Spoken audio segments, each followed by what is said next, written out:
Cứ mày đừng ấy. Chỉ phải cho mơ mơ rồi. Nhưng mà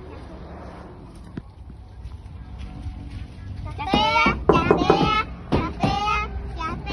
mình là cái bao trong ngày vậy lấy cả bao rồi. Bao ta ta.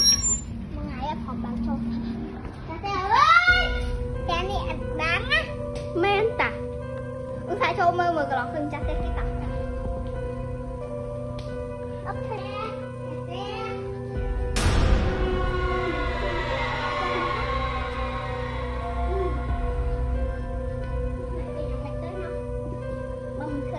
Ủa vậy cái này làm sao vậy? Tôi ngặt cách ấy nha người ta hở. Trên đi lối này bên thùng ba ho bên tụi ta ui ấy chở nó nè. Đấy phải ta.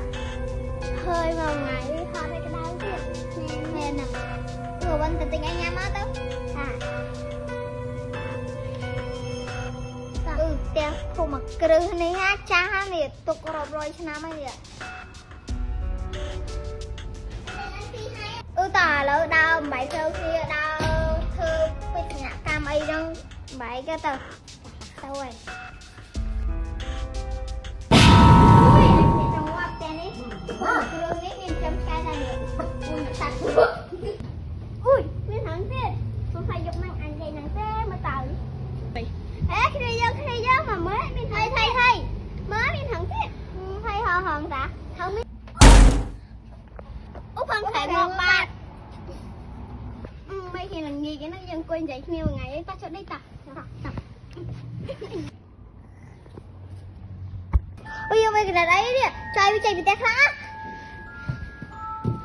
đừng thầm mà chứ nè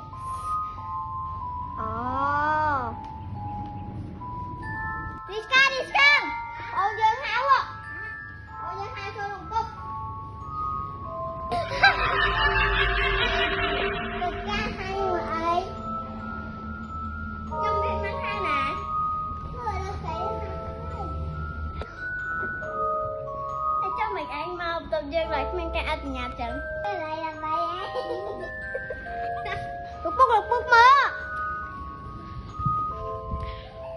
hả mấy đứa ấy nó vì mày chỉ cao phân đấy ba mày chỉ cao phân hả còn mà đây là bút mùi kia mà phải biết rồi má chăm vô với tụi mình hiện tại cho chơi dân con thấy thật không em sai rồi chắc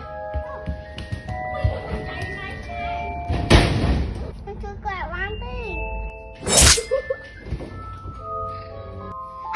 vô cùng làm việc ba cùng lấy hay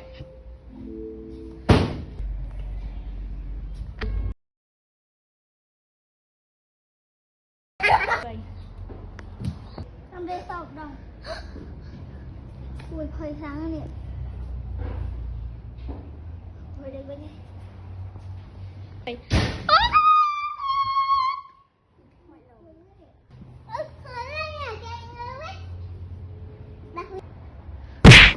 anh nói tiếp tục mấy khi mà chết lắm đẹp quá anh nói tiếp câu anh cho em lại luôn mồ quốc sao đó anh đi đây ê nha tôi cả cái này anh nha thôi lươn đây muốn đi coi cho tụi ta đi xa đó nè mới cầm xe ở của nó xe xanh tụi tụi ta mình mà lên đi vậy cái sao nó lấy tụi ta mình ra tôi phải cái gì mà mới khủ bây giờ mình đây khủ á khủ chê thế đây